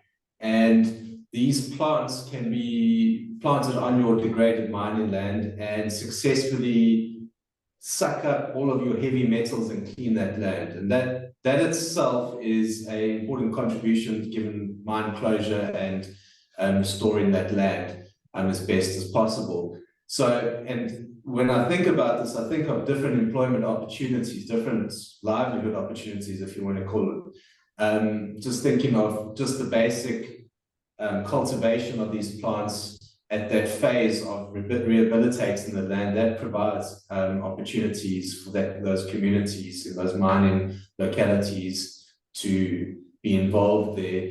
But further down the sort of value chain, once you've sort of got through the rehabilitation, you are left with a number of plant products, whether it's the fibers or whether it's the seeds or the leaves or different parts of those plants. They can be used for different products. And our analysis found different opportunities at different ends of the value sort of spectrum, from sort of low tech products that are used to make basic wood products. If you think of bamboo, you can make basic wood fencing, for instance, that you use in the sort of gardening world and DIY world, all the way up to more high-tech products if you think of non-woven textiles. So you can use those fibers to make a natural non-woven textile that's used in the automotive industry. And that's a fairly high demand industry, given that a lot of your motor vehicles are requiring recyclable parts by different in terms of their design. So if you think of those non-woven textiles, they're used in the different components of the cars, such as your parcel shelves by your boots, if you think of hatchback.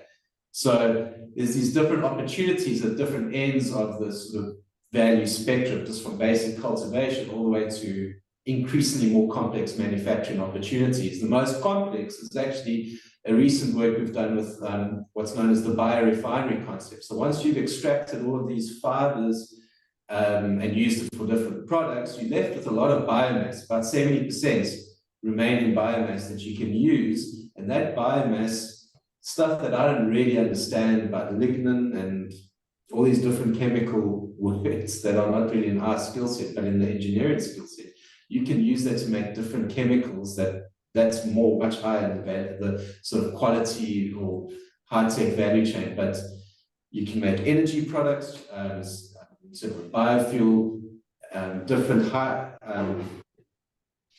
different sort of exportable chemicals on the high end. So there's a broad range of things that you can do. And that's just one example of where we've... Sorry, Francois. Let's allow for more questions. I want to invite Simba Reshe to come in. Please make your input, Simba. Thank you, Brian. Thank you, Prof. and Dr. Francois for this awesome work. I think my core question has been responded to by Prof. It was, well, I think I shared the same sentiments with everyone else with regards to the areas where they highlighted that there was no just transition issues, because initially they had spoken about the matching problem and demand problem. So by simply saying somebody's got a diploma or degree, somebody is a technician or a professional, doesn't mean that they will not experience any challenges. And also part of the occupations there that were included, where they said there's no just transition issue, includes the plant and machinery operator that might be directly linked to coal mining only. And then my other question, besides that one, is on, I know that they did an assessment at a national level and provincial level. Have you thought perhaps of, I see that you elaborated on your presentation that the life of mine data shows that some mines will close, coal mines will close in 2030, whereas some will close in 2040. Have you thought of splitting this similar assessment on the areas that will be affected by coal mine closures in 2030, as well as coal mine closures in 2040, to determine the short-term and long-term effect of these employment effect of these coal mine closures? Thank you. Thanks, Simbaresha. I'm going to take Desigan next before we come back to Prof. Desigan, please come in.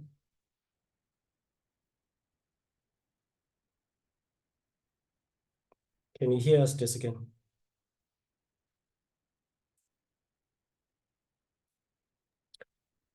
To me, Desigan, you still look muted.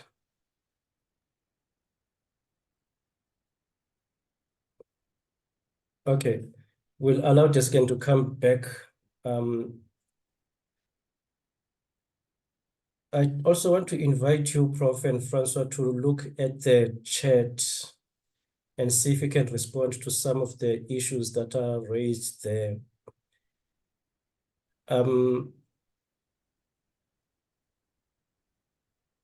Just to note that there's a question from Lebogang Lita. Can we just take her live quickly before we proceed to the Q&A? Thank you. Yes, yes. Lebogang, please come in. Lebogang, can you hear us?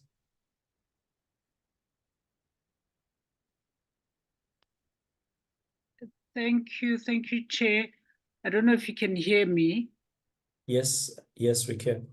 Okay, I can't hear you, but I'll proceed. My question was really already in the Q&A box. I just wanted to know. Oh, thank you to Prof and to Francois for the input.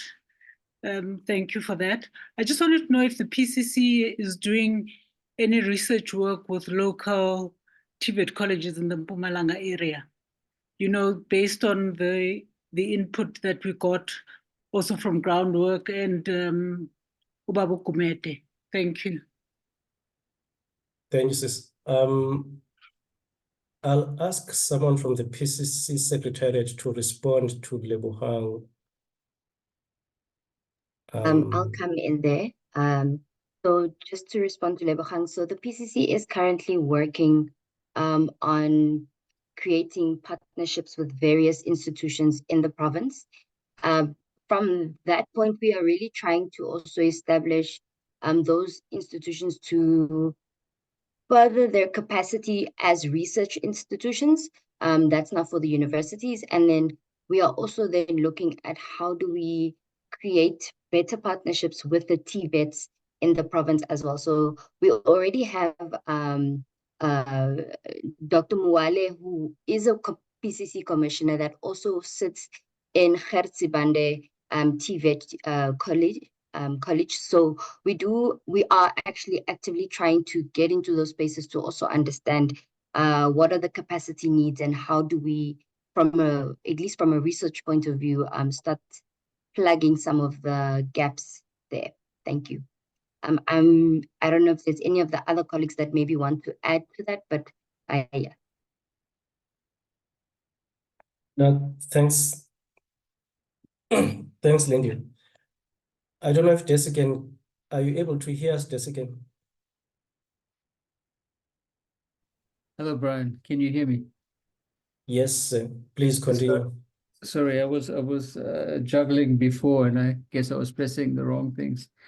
I just want to raise an overall issue around the comparisons, because I mean this study has given us the kind of data and the kind of disaggregation that pushes in very particular directions. I mean, one of the things that we've been wrestling with is locations for intervention, for example. But I'm wondering whether or not we're actually got the right map on this, because we haven't overlaid over this the issue of migration, for example. So for those folk who don't find a rapid enough transition opportunity, in particular the ones in the first two cohorts that the team talks about, the ones that need no and the ones that need intermediate just transition intervention, I think migration might be a very big option for those folk. And if that happens, there's a whole different set of scenarios that come into play. In fact, if that happens in a particular kind of time frame, it sounds like the numbers associated with the end of coal mining, which are very interesting numbers, might also change. And it might have implications for the energy security of the coal-powered fire stations. And then the other overlay that comes into this is the whole issue around the climate adaptation agenda, and whether or not that can organize for the kind of job absorption over and above some of the beneficiation options that are being spoken about, and what does that mean, and how does that all fit together in a reasonable enough way for it to be a logical strategy. So in summary, I think the things it's forcing one to think about is that an Mpumalanga only strategy without considering what happens everywhere else is not going to be very smart.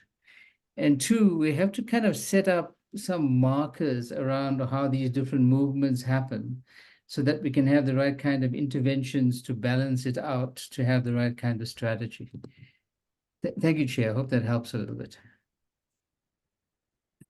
Thanks, Desikan. I don't see another hand. Lindy, am I correct? There is another question that was posed in the Q&A, and I'm just going to see if the person would like to respond live. Kristen Freeman, I'm just giving her rights to speak. There we go. Coming, Kirsten. Good afternoon. Sorry, it's not Kirsten. I'm it's Mohammed Peterson from GIZ. The question I had was with regards to the alternate livelihoods.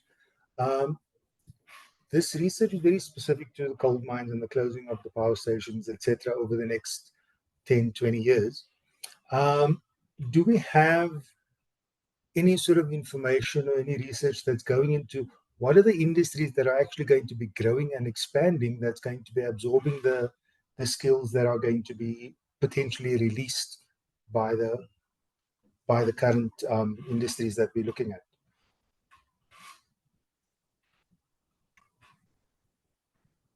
Prof. and Francois. Thanks, Brian. So I'll just run through the questions. I mean, a really interesting one from Simbarash around, can you not map mining closures, right, to the employment story that we just outlined? So this is probably one of the biggest challenges we have, and in many ways, the paper does what it can, or did what it can. I should have said on the back of Oxford University's initial support to use nationally representative data to tell our story. Now, if you wanted to know XRO in this particular area or a mine B in another area is planning a closure over the next 5 years, then in order to build and Simbarash is right, in order to build a careful, real-time, just transition story, then we need the data from the mine, which does the same thing, which tells us the age, which gives us the educational qualification, the occupation of those workers, the number of individuals that are dependent on them. All that information we have that we think gives us the important information in order to design a just transition package, as it were, needs to be provided at the mine level. And that can only be done, as you no doubt know, in participation directly with the affected mine. And I think that's exactly the kind of question that Simbarash is asking, where does the rubber hit the road? That's where it hits the road when you have an engagement directly with the mine. And I think one can have conversations about how you craft a response if there's an engagement that is opened up with a particular mine. Desigan's question is essentially what we're trying to do, hopefully in what we call the follow-up paper, which is around, well, we haven't started the paper, it's an idea, which is around how you think through matching of jobs from current jobs in the coal industry to associated industries. And I think that also answers, I understand it's not Kirsten, but the colleague from GIZ's question, which is how can you figure out which are the skills and the sectors that associated industries exist within Mpumalanga, but outside of Mpumalanga that coal workers are most closely matched to. Francois can give a more detailed answer to that in terms of what we call the matching exercise. I think what's important to keep in mind is that this matching exercise tries to understand the fact that you do have spatial dislocation. So I think what's often not appreciated in the climate adaptation agenda, or even in the, let's call it the sort of sustainability agenda, is that there's an assumption that the jobs that are created in that sector or in that pathway will immediately ameliorate the jobs that are lost. But if the mismatch is there, those individuals that lose their jobs in coal will not necessarily be the same that gain jobs through renewables. And I think that's what we're trying to signal very, very carefully using empirical data about the matching possibilities. There is a question from Richard. You and Francois have 2 minutes, then we need to round off. Yeah, won't be long. Richard's question about the coal industry. I think coal exports are driven in many ways. I'm quoting from the World Bank report, if I could just quickly read out. Heat waves increase the demand for electricity for air conditioning and hence the demand for coal for power generation. Frequent droughts constrain electricity generation from hydropower, and they also lead to greater demand for coal. This is not me, this is the World Bank's Commodities Outlook report. I can send it to you, Richard. So in many ways, that's what I mean about there's going to be some ongoing demand for supplemental energy from coal, given the likelihood of rising temperatures and the pressure that puts on countries to generate energy in an increased load. So I think that's what I meant about the demand will continue. It's just the quantum. But let me hand over Francois to talk about matching and so on. Yes, so I mean, it as Prof said, it's an idea that we're looking to push forward, but this idea of matching and the way we think about it, and we don't have a lot of time, but what you can do is you can use data on the underlying tasks formed by different occupations, and you can see whether there's a match between those tasks. How related are two occupations in terms of their tasks and skills that are required to perform those occupations? And we have microdata that allows us to do that. So we can take different occupations within the coal mining industry and find the next jump. Where can they go in terms of related occupations? And that is a first step to understanding where can a certain, so we showed a few of those detailed occupations in one of the slides. Where can that truck driver, heavy duty truck driver go in terms of an alternative occupation? What skills and tasks embedded in that occupation overlap with other occupations that they could shift towards? And that's sort of the key story behind matching. The other element is geographic matching. So there is work on this done in other countries that have undergone sort of these transitions away from coal, and most of these studies come from the US.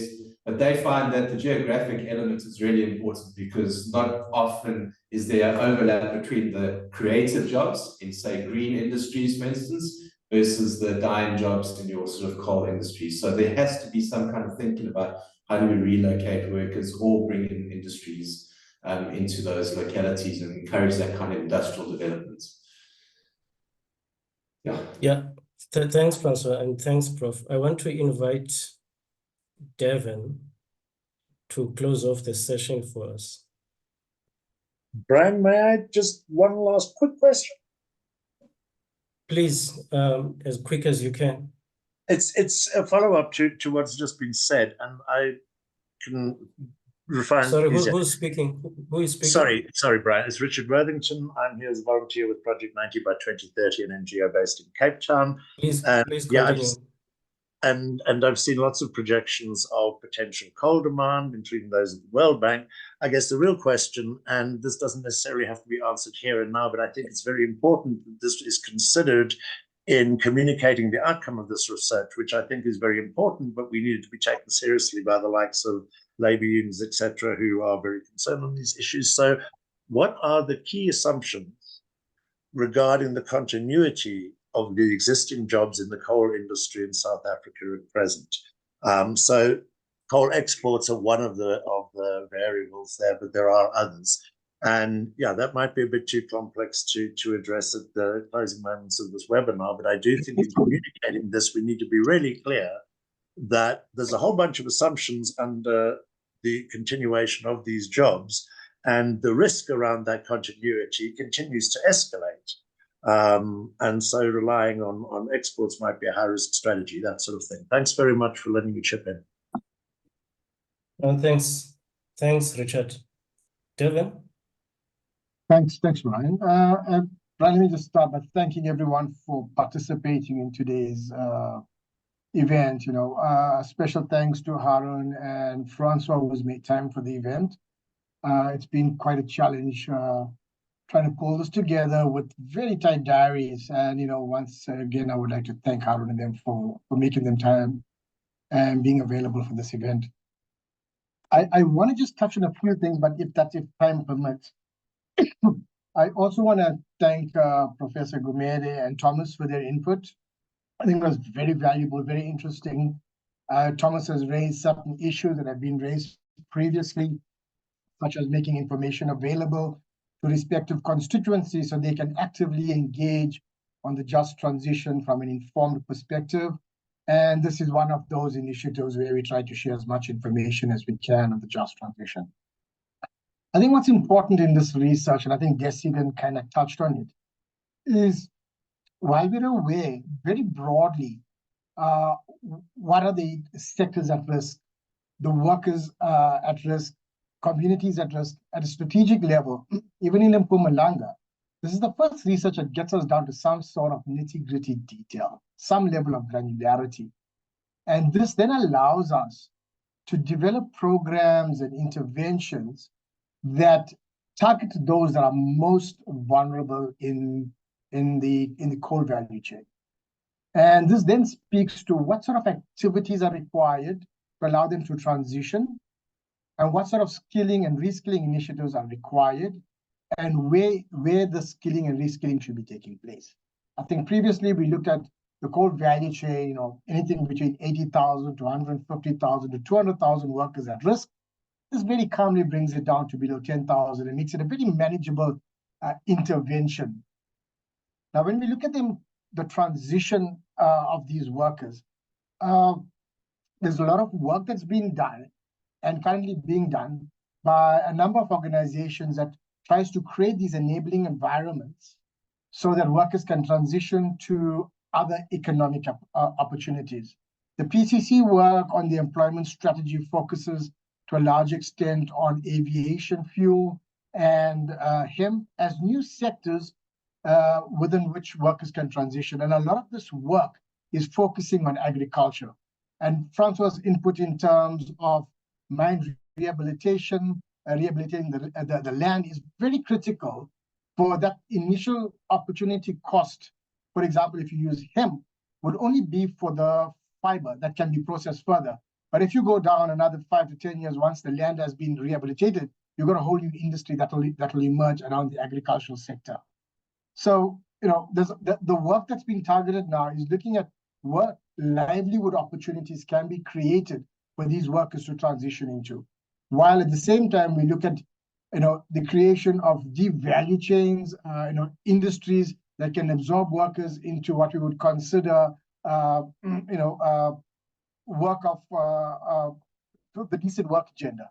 So these workers are in a value chain where they have basic rights, they're able to join unions, they have certain levels of protection. So these two pathways are currently being targeted in Mpumalanga, and much of the PCC work, as well as other research, is aimed at creating these alternatives. And the work by DPRU is the first step in guiding us exactly where these interventions are required. Brian, thank you very much. I'm going to pause there. There are a few questions that were asked around the university's opportunities in Mpumalanga. We'll respond to these colleagues directly offline and take these discussions further. Thank you very much. And thank you very much once again to everyone.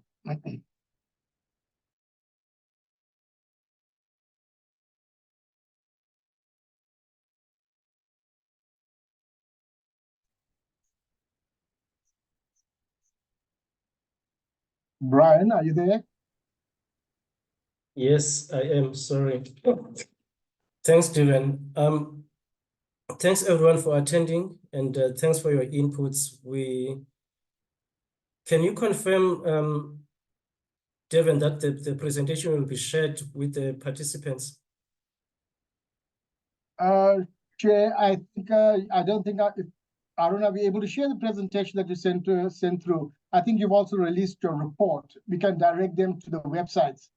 Yes, okay. I mean, we can, whichever way works best for you, Devin and team, we can send you the presentations and the report, and then you can distribute it to all attendees, so that at least they have it. And then, sorry, Chair, just if there's an interest in the complexity hemp type of work, we can send that through as well. All right. Great. No, thanks, Prof. Thanks, Francois. And thanks again to everyone that has attended and participated at today's session. Let's close it at this time, and looking forward to see you again in our next webinars. Goodbye. Thank you, Chair. Thank you, everyone. Thank you very, very much.